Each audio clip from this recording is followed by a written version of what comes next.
Please subscribe to Facetv Africa and turn the notification on. Facetv Africa, ẹ jọ̀ọ́, subscribe, hete. Facetv Muswobi. A kú ojúmọ́ gbogbo ọmọ Nàìjíríà lápapọ̀ ní tilé toko. Eléyìí ni ìrìnkèrindò ìròyìn nípa kókó ìròyìn nínú àwọn ìwé ìmọ̀ tó ń jáde lórílẹ̀‐èdè wa. Agége la wà yìí, Agége Pẹ́sìnìmọ̀ nílùú Èkó láti wá ṣe ìfọ̀rọ̀wánilẹ́nuwò nípa àwọn kókó ọ̀rọ̀ èyí tí ó ń jáde lórí àwọn ìwé ìròyìn ojoojúmọ́ ilẹ̀ wa. This is Facetv Africa. Facetv Muswobi. Nínú ìwé ìròyìn kan tí ó jáde láti iléeṣẹ́ Punch newspaper ní àárọ̀ yìí, mo rò pé ẹ rí àkọlé ìròyìn tó hàn gàdàgbà jùlọ ńbẹ̀ tó jẹ́ bí kókó inú ìwé ìròyìn ẹ̀ tí ó ń sọ nípa subsidy tí ìjọba àpapọ̀ ti ń sọ wípé owó tí wọ́n san fún ìrànwọ́ epo èyí tí a mọ̀ sí subsidy ó ti tó bí 500 billion.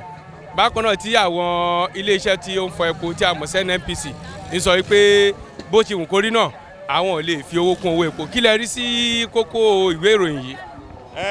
ọ̀rọ̀ náà ọ̀rọ̀ ńlá ni lórí pé nǹkan tí ìjọba àpapọ̀ sọ wípé owó subsidy ti tó bí 500 billion naira wípé àmọ́ NNPC ní pé ìyá àwọn ò lè torí ìyẹn káwọn fi kún owó epo.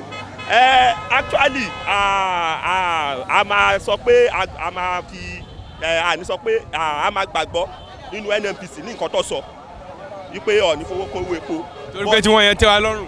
Wípé subsidy yẹn owó yẹn pọ̀ so but you see by federal government sọ pé àwọn máa foot bill yẹn àwọn ò ní fowó kún owó epo but kẹ́mọ̀ but àwa máa gbàgbọ́ a máa fọkàn sí pé nǹkan tó sọ yẹn wọ́n á dúró sí díẹ̀ torí àmọ́ bí Nàìjíríà ṣe rí yìí bẹ́ẹ̀ mi ṣe ń wò mí ní opinion tèmi o èmi ò wẹ́ ta èmi wò pé bàtà máa fi oṣù méjì sójú mẹ́ta kò sí gbà tọ́ọ̀ṣì ní fowó kún owó epo náà torí 500 billion yẹn owó yẹn pọ̀ nísìn tẹ̀bádẹ́ ń wò ó sìn nǹkan tó yẹ ká máa ṣe àṣe. Bí báwo? àfẹ̀tẹ́lẹ̀ à ń palàpalàpà ni. Lọ́nà wo? Epo ìyẹn petrol a mọ̀ pé òun ni a fi ń ṣọrọ̀ ajé ní orílẹ̀-èdè yìí àmọ́ nísìn 2021 la wà yìí àìmọye orílẹ̀-èdè ló ti ń fepo lẹ̀ ló ti ń lọ sórí àwọn nǹkan míì manufacturing oríṣiríṣi so taba ní pé ìdí epo la máa jókòó sí ní manufacturing companies ní kankan so nǹkan báyẹn kò sígbà tó ní fowó epo owó yẹn máa increase sí ni tó bá dẹ̀ ṣe increase sí kọ́dà gbẹ̀ndé má lè bí ẹ̀ mọ́ so wọ́n máa ní ìdánilẹ́kọ̀ọ́ pé epo nìyẹn kò sí nǹkan tó fẹ́ ṣe sí. Tí ó bá wá jẹ́ pé ìjọba àpapọ̀ tí wọ́n bá fi owó kún owó epo kí lẹ rò pé ó lè ṣẹlẹ̀ ní ìlú Nàìjíríà yìí? Actually ẹ mọ̀ pé tẹ bá wò bí oṣù méjì sẹ́yìn nǹkan báyìí ti wáyé rí tí wọ́n ní pé wọ́n announce pọ̀ fowó kún owó epo but ìgbà tó rí tó dà kọ́ rí pé ariwo pọ̀ nílùú àwọn èèyàn bẹ̀rẹ̀ sí ni máa sọ pé kí ló dé kìnnìkan wọ́n ní pé federal government wá ní pé irọ́ mistake ni èèyàn kan ló lọ ṣe mistake announce ẹ̀ wípé kò fowó kún epo kọ́ padà sí iye tó ń ta epo tẹ́lẹ̀ ṣe rí gbogbo kíní yẹn lójú tèmi ọkọ̀ bí ìgbà tó fi ń test ni pé ẹja àwò náà bí wọ́n máa gbà àbí kọ́ nígbà ìgbà tó pariwo yẹn pọ̀ ọkọ̀ lè fẹ́ ṣe protest ọgbẹ́ padà bọ̀ bẹ́ẹ̀ mi ṣe ń wo ìbówóye subsidy ṣe ń lọ yìí Ọlọ́run á jẹ́ kó dúró sí di nǹkan tó ń sọ pé àwọn ò ní fowó kún ṣáàbọ̀tì ká máa wò. Kí wá náà ní ìmọ̀ràn yín fún ìjọba àpapọ̀? Ìmọ̀ràn mi fún ìjọba àpapọ̀ yẹn federal government ni pé ikọ̀ ẹyọ kan tó lè save Nàìjíríà ní manufacturing large scale manufacturing àwọn ọ̀dọ́ pọ̀ ń gbòòrò kò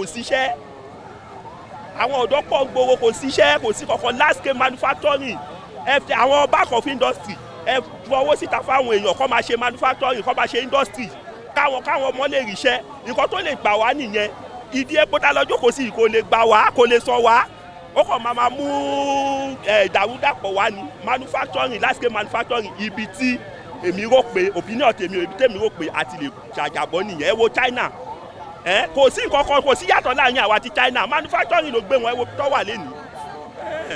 This morning Punch newspaper go by this. The headline says the fuel subsidy rises to 500 billion and the NNPC said they should not increase the pump price. What do you see to this issue?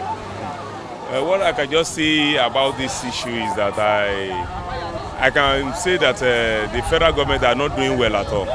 They are not doing the right thing. Number one, before any inflation could occur, federal government knows about it. And this 500 million that they said the fuel 500 billion. 500 billion that they said it has been an increase on the fuel as for the fuel for the subsidy. It is the federal government itself that are doing it. They are the one trying to because though they live on us, on we the masses. They just want to see us suffer. They want to see us suffer. They want to see us suffering and living in a hardship. How?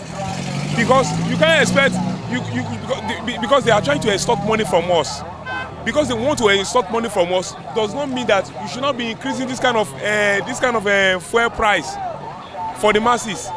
Because they know that it is through us they will have this money, whether you like it or not. Go and see the NIN that they are saying that people should go and be registering. Look at that NIN. They are collecting money for that NIN. That NIN they are collecting. Some of us are paying 2,500. Some are paying 5,000. Some are paying 10,000 because of NIN. So just imagine. So federal government are extorting money from us.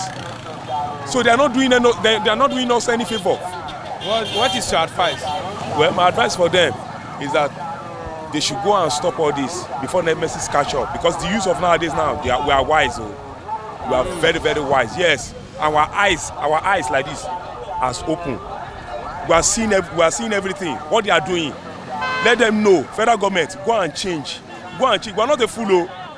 All youths are not fool. This time around, we will bounce back on you people. Èrò tèmi ni wípé ewé ẹ̀kọ́ ni NNPC abẹ́ ìjọba náà ni ìjọba tó dẹ̀ ń sọ̀rọ̀ náà wọ́n mọ nǹkan tí wọ́n ń sọ ṣùgbọ́n wọn wá lè máa fi ọ̀rọ̀ owó epo àti gbogbo ìṣẹ̀lẹ̀ tó tiẹ̀ ń ṣẹlẹ̀ káàkiri yẹn wọn lè máa fi ni wá lára ṣó ti yé yín báyìí èmi sọ̀pọ̀tì Odùduwà Republic Yorùbá Nation oníkálukú lọ ń lò kájọ ọmọ inú odó tá àti ẹ̀ dọ́ra sí. Kí ni èròǹgbà yín nípa Oòduà Nation tẹ́ ń sọ yìí? Èròǹgbà mi nípa ẹ̀ ni pé eku adún bí eku ẹyẹ ake bí ẹyẹ gbogbo nǹkan máa lọ nírọ̀wọ́ ọ̀rọ̀sẹ̀ àwa Yorùbá ti mọ̀ pé ààyè wa la dúró sí lóòótọ́ wọ́n sọ wípé àwa Yorùbá fúnra wa náà à nífẹ̀ẹ́ ara wa ìgbàṣegbà àwòṣàwò but kó tiẹ̀ kọ́kọ́ wáyé náà ká tó mọ̀ bóyá a máa nífẹ̀ẹ́ ara wa ń gbà yàn àbá àti ẹ̀ní nífẹ̀ẹ́ ara wa still kí iṣẹ́ pọ̀ kó ní kálukú ríṣẹ́ ṣe because kíní yìí ó ti ń pọ̀ jù Haúsá Fúlàní máa wọ inú ilẹ̀ wa wọ́n máa wá pa wá mọ́lé soríṣiríṣi we are tired ní ìsìn ìgbà tí Jonathan wà ń bẹ̀ èló ni epo ń gbà yé Jonathan less than 100 naira bélò ní ìsìn ó ti wọ 200 naira kí ni assurance pé kọ́ tó kú òun bẹ̀ yẹn epo ò ní wọ 500 naira ìnira yìí ó ti tó gẹ́ àfẹ́ mọ́. Ǹjẹ́ ẹ lérò wípé tá a bá pín yẹn owó epo ó máa lọlẹ̀? Gẹ́gẹ́ bá a ṣe gbọ́ wọ́n ti ń répo káàkiri ilẹ̀ Yorùbá náà ṣàṣà níbi tí ò ti sépo ní ìsìn nílẹ̀ Yorùbá so á rọrùn tá a bá kún fàdúrà ó máa rọrùn.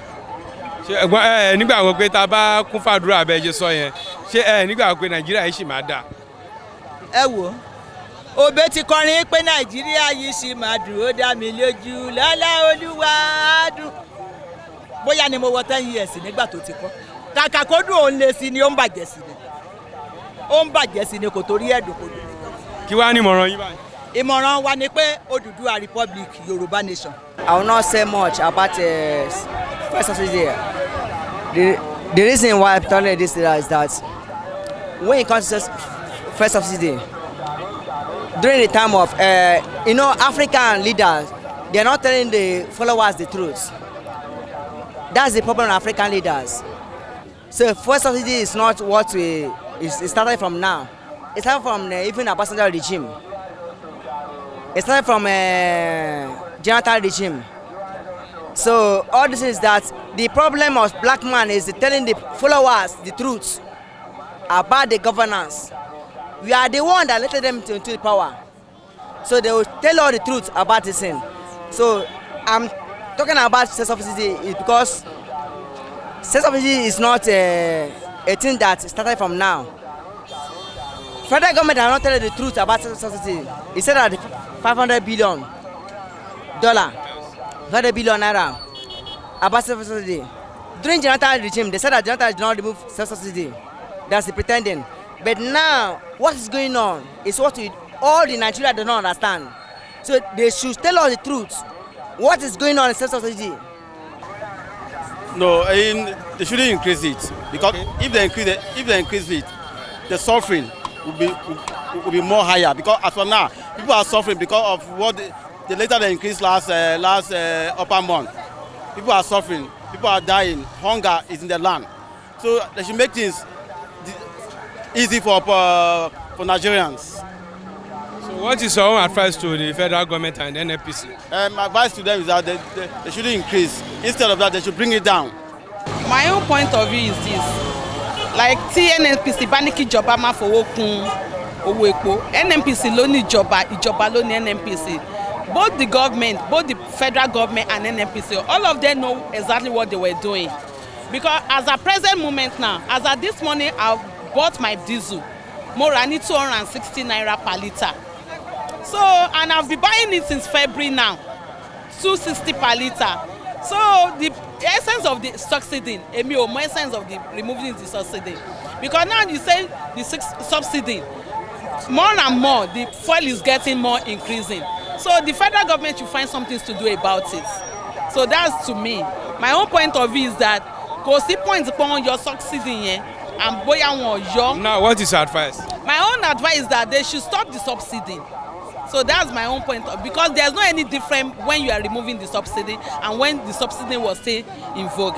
So my own advice is that the federal government should find something to do about it. And I'm being a NNPC, they see point to what they were doing, because nǹkan mo fi ní pé wọ́n rí point nínú nǹkan tó ń sọ ní pé kíjọba kán máa increase owó epo ní pé àwọn náà wà ń bẹ̀, so wọ́n mọ nǹkan tó ń wọlé, wọ́n dẹ̀ mọ nǹkan tó ń jáde, wọ́n dẹ̀ mọ̀ pé tíjọba bá ní pé wọ́n increase owó subsidy náà, it's just like pé wọ́n fi ní wá lára òní. So advice tèmi nìyẹn pé kí federal government, they should find a better way láti ease the pains that we are going through in this country. Ṣé epo yẹn náà ṣé kò wọ́n tẹ́lẹ̀ náà àbí? Kò wọ́n tó buy tẹ́lẹ̀, epo wọ́n tó buy. As of December, I still buy my diesel, mo ra diesel 180, because you understand the nature of my job. Diesel ni mo fi run àwọn vehicle mi. I understand. But as of this morning, mo ṣì ti ra 260 naira per liter. So which is not supposed. So èló ni mo fẹ́ fi pa, èló ni mo fẹ́ fi run. There is nothing like subsidy in Nigeria, that the PD government is using the opportunity to make money. They were using the opportunity to make money. That there is nothing like subsidy. But not until recent time when we heard that subsidy is existing. To the extent that subsidy is surging, increasing on daily basis. And then now, if subsidy, you are the one that said that there is nothing like subsidy, and subsidy is existing. So that shows that is an error on the part of the government. Now, let's say subsidy is existing, but they were increasing the pump price of petrol. How much are they selling? Is it, and how much is the crude oil in international market? The crude oil fee has completely dropped in international market from $40 per barrel to $58 per barrel. When the crude oil money is dropping, at least the pump price is supposed to come down so that it can equate. The oil money is dropping and they continue to be increasing the subsidy. Likewise, the pump price will also increase. There is mix up. If you can recall, there is mix up somewhere, because we plan our budget based on the crude oil money. If there is excess crude, there is no excess crude oil money, but crude oil money to continue to fall in the international market while increasing the petrol. The thing is supposed to even come down. The price of petrol is supposed to come down, because most of the commodity depends on transportation. Any commodity, you have to transport your goods from one place to another. When there is increase in price, automatically the price of commodity will surge in this society, and this will bring further hardship. We understand the fact that Nigeria's economy is at a low ebb presently. Everybody is just managing to live. You have to cut your expenses to be able to cope. That is why you will see some people, they were moving out of the country. They don't care whether it is going to be a many jobs. Now, what is your own advice to the federal government and the NNPC? Now, this is it. The federal government said they are making an effort to repair our refinery. Now, they said they wanted to invite China to come and take over refinery, to come and repair refinery at Port Harcourt. They said this thing will go them about $5 billion. And then now, the federal government is also relying on Dangote, which is private, that, okay, we are waiting for Dangote refinery to set up so that we can be able to refine our crude oil locally. And then this money, this subsidy money will be removed completely. But now it will be disastrous at this present moment for federal government to increase the pump price of petrol. Likewise, NNPC, they were just useless like a garbage, simply because the purpose of NNPC is to refine crude oil, and then they have not been refining crude oil locally. What is the function of NNPC? What is the function of NNPC? Then what is your advice? We have 3 refineries. They are not functioning. We have 3 refineries. None is functioning. I will advise the government to hear the nearness of the people, to listening, to be a good listener. This is not, things are hard presently. They should not make attempts. Whether they will continue with the subsidy, they should not make attempt to increase the pump price at this present economic time. Nǹkan tá a fẹ́ kí pọ̀ lo òkè mọ́ kọ́ wálẹ̀ ló wù wá torí wọn bá bó ti wà igẹ̀ yà ń jẹ́ wà gbádùn ara àwọn mẹ̀kúnnù tá bá wò dáadáa nísìn àwọn olówó Nàìjíríà ní gbádùn àwọn atálíkà à ń sọ́fà gan nísìn báyìí nísìn epo ti ń lọ bí 201 litre kí ló dé lóhun tí ò rí bẹ́ẹ̀ látẹ̀yìn wá wá sí nǹkan tá a fẹ́ ṣe jọ yín alágbára wa náà lọ́kàn ẹ dákun kẹ́ gbà wá kalẹ̀ ẹ mọ́ jẹ̀bi ọ̀pá wa ká mọ́ kú. Kí ni ìmọ̀ràn tẹ́yin lè fún ìjọba? Kò sí mọ̀ràn tí mo lè fún ọ ju pé wọ́n ẹ̀pù wa náà lọ pé instead pé ó fi lo òkè kó wálẹ̀ ló lè rọ̀ wá lọ́rùn àwọn ọmọ bí wọ́n ti bá wa ṣe ètò àárín yẹn tí ó fi rọ̀ wá lọ́rùn kí wọ́n dà kó wọ́n gbà wá. Gbogbo àtà ń sọ̀rọ̀ ilé iṣẹ́ ọlọ́kadà ni wọ́n á níṣẹ́ lọ́wọ́ gbogbo àníṣẹ́ lọ́wọ́ àmọ́ kò sí sẹ́yìn kan tó gbogbo alẹ́ ṣe ló fà gbogbo àyè fi ń ṣe ọ̀kadà wọ́n ti bá wa wọ́n dá lé sẹ́lẹ̀ tẹ́nibọ̀dí tó lè máa ṣiṣẹ́. So nǹkan tá kàn ní níbẹ̀ ni pé kán ìjọba àpapọ̀ àti NNPC kán ṣàánú wa kán má fìyà jẹ wá kán fi gbogbo kọ́kọ́ fi rọ̀ wá lọ́rùn kán jọ rò láàrin ra wọn kán jọ ṣàánú wa nǹkan tẹ́mi rí sí nìyẹn. Kí owó epo yẹn kó bá wọn. Owó epo kó má wọ̀n kó wálẹ̀ kán ṣàánú àwọn àmẹ̀kúnnù kán má fìyà jẹ wá so òun ni nǹkan tẹ́mi rí sí ń bẹ̀. Ìlú àgbọ̀n federal government à ń gbọ́ fìrànfìràn kan wọ́n ní owó epo bẹ́ẹ̀ lọ sókè tó kọ́ lọ sókè gbogbo ènìyàn wọn náà subsidy kan COVID-19 gbogbo yẹn ò kàn wá o ókè àwa èmúmẹ́wà yìí graduate ni mi mo lọ school yá mi orí kan jẹ iṣẹ́ àgbèrè ni mo ń ṣe adẹ̀ lọ school owó iyebíye la fi lọ school ẹjọ́ wá sọ yín ẹ fẹ́ gbó epo sókè dágbó sókè kó máa ṣẹlẹ̀ ní o ọ̀rọ̀ tí mo sọ yìí wọn ké ẹ máa snap ojú mi bóun ìka gbé mi kẹ pa mí èmi ò tiẹ̀ mọ́ pa ẹ pa mí ó kù sí yín lọ́wọ́ ẹ ṣe àjọ tó ẹ bá dí owó epo kù o ẹ bá dí owó epo kù òun lè yẹ kó tó yẹ sọ ojú ẹ náà lọ. Kí ni àmọ̀ràn yín fún ìjọba? Ìjọba ẹ wò báyọ̀ ebi pa wá torí ọdún ọba afẹ́lẹ́ ọ̀yẹ́ sọ suffering and smiling kò sẹ́ni tó fẹ́ sọ̀rọ̀ òun ló fọ agbẹ́bí tó pa wá yìí o kò sẹ́ni tó fẹ́ sọ̀rọ̀ ni o wọ́n ọdẹ mi sọ yìí náà mo wí ká gbé mi mọ́lẹ̀ ká nà mí ká pa mí I don't bloody care wọ́n yín federal government ẹjọ́ tó yọ náà sí lọ́dọ̀ tó fi kọ́ ni Nàìjíríà yìí ìkan ó máa ń gbó lórí ni kò wálẹ̀ rí kí ló dé ẹ ṣe àjọ federal government ẹ ṣe àjọ ẹ bá dínkù ebi ń pa wá ẹ bá dínkù nǹkan tí mo ní fún mi I go school but I no pay me. Because number one fuel have not yet increased things are started increase and we are inconvenient ourselves. Look at now landlord they are increase money they are outrent money and without thinking of what we even pass through. Okay, now look at the people's salary. The people's salary is very poor, but the way of living is expensive. So they should try and do something. You understand me? So that's my advice for Nigerian government.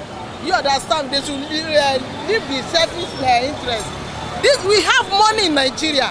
America did not have money more than Nigeria because the little thing they have, they manage it. But Nigeria, because we are marching on gold, but we do not value. God bless Nigeria. orúkọ mi ni Rahim Salami.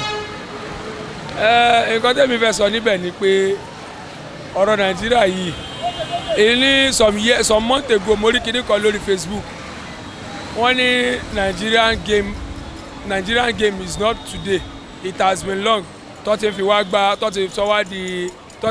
ṣe tẹ́tẹ́ tọ́tí fi wá gbá bọ̀ so yẹ kò yẹ kó ju anybody wá lójú ó lé wọn tètè kan láti ṣe ni pé ká máa gbàdúrà fún Ọlọ́run fún ara wa kẹ́ni ẹni tó bá jí làárọ̀ kó gbàdúrà fún ara ẹ̀ àti ìdílé ẹ̀ àtàwọn tó nífẹ̀ẹ́ òun náà lẹ́yìn kan bá lọ jí tó bá lọ ń tẹ ara ẹ̀ láàmú lórí ọ̀rọ̀ Nàìjíríà yìí ó ń tan ara ẹ̀ ní o nítorí pé ìjọba ló ní NNPC ló ní ìjọba àwọn ara wọn ọ̀rọ̀ wọn dàbí ọ̀rọ̀ bàbá àtọmọ tí wọ́n ti pa tí wọ́n ti kún nínú ilé tí wọ́n wá bọ́ síta tó wá ń sọ fáwọn èèyàn pé jẹ́ ká máa jà níṣojú wọn kí wọ́n rò pé bóyá so either ìjọba or NNPC none of them tó ń ṣe ti aráàlú none of them tó àbíjọ́ ò lè gbọ́ pé kí àwọn NNPC kí wọ́n strike torí pé wọn ò rówó gbà rí ìjọ́ ò lè gbọ́ pé káwọn tó wà ní House of Assembly àbáwọn tó wà ní House of Rep kí wọ́n strike torí wọn ò rówó gbà rí rọ́ àwọn masses tó ń ṣiṣẹ́ owó táwọn wèrè méjèèjì yìí ná àwọn ni wọ́n fìyà jẹ so ọ̀rọ̀ wọn ẹni tó bá kọ̀ gbọ́dọ̀ wọn sọ́kàn ló kàn just pray for yourself and your family and your home kó máa lọ síwájú that's all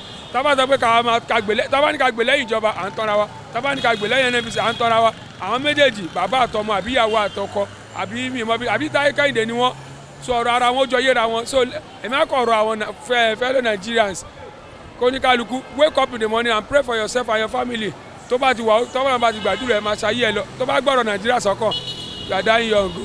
ṣe nígbàgbọ́ pé Nàìjíríà yìí sì lè dáa. kódà ó tiẹ̀ ti ń da lọ́wọ́ ara kó ti ẹ̀bí ayége la wà yìí ara kó ti ń da lọ́wọ́ la wà yìí because èmi láti ìgbà tí wọ́n ti ṣí bridge Agége yìí mi ò tí ì débẹ̀ torí Èkó lèmi ń gbé tẹ́lẹ̀ bẹ́ẹ̀ Ògùn state ni mo wà ń sìn gbàtìgbà tó ti ṣí bridge Agége mi ò tí ì débẹ̀ mo wá ṣe mọ́tò mi ní oko ọba ni mo wá nílé ní Ìdọ̀dàn ń gbọ́dọ̀ débẹ̀ kí n wá wò so from the look of things ara kó ti ń da náà lélẹ̀ ìgbà tó bá fi 8 years àbí 12 years fi ṣe bíbá yìí nìkan ní the whole Lagos ká má sọ gbogbo Nàìjíríà ara kó ti ń da náà nìyẹn kí ni ìmọ̀ràn yín fún ìjọba. ìjọba kẹ̀ ẹ ṣe tí bá ní kí tún máa waste saliva mi àbí kí n máa waste time ara mi gba ìjọba nímọ̀ràn mò ń tan ara mi nítorí wọ́n ti mọ ohun tí wọ́n fẹ́ ṣe Nigerians lèmi máa nímọ̀ràn fún pé ẹ̀yin ní kí ẹ mọ̀ nǹkan tẹ̀ ń ṣe wake up ó tán ìnímọ̀ràn tẹ́mi lè gbàjọba o kọ́ máa ṣe bọ́ bá ṣe ń ṣe lọ àbọ̀lọ̀ wájú. They don't need to add money to fuel price because things will get high, price will go up. We won't be able to buy things in the market. I think that price that we are having right now is okay because money in Nigeria does not have any value again. Go to the market to buy things, everything is high. So adding price to fuel, it will have no meaning to us. We will not be able to buy anything in the market. For me, it's a no. They should not add any price to the fuel. They should not. So you are supporting NNPC now? Yes, I'm supporting NNPC. They should not. Now, what is some advice to the federal government? My advice to the federal government is that they should apply with the NNPC. They should not add any price. They should just leave the fuel like that the way it is. Okene Ayo Bami, Facetv Africa, Fox Pop. Please subscribe to Facetv Africa and turn the notification on. Facetv Africa, subscribe. Facetv was Swoby.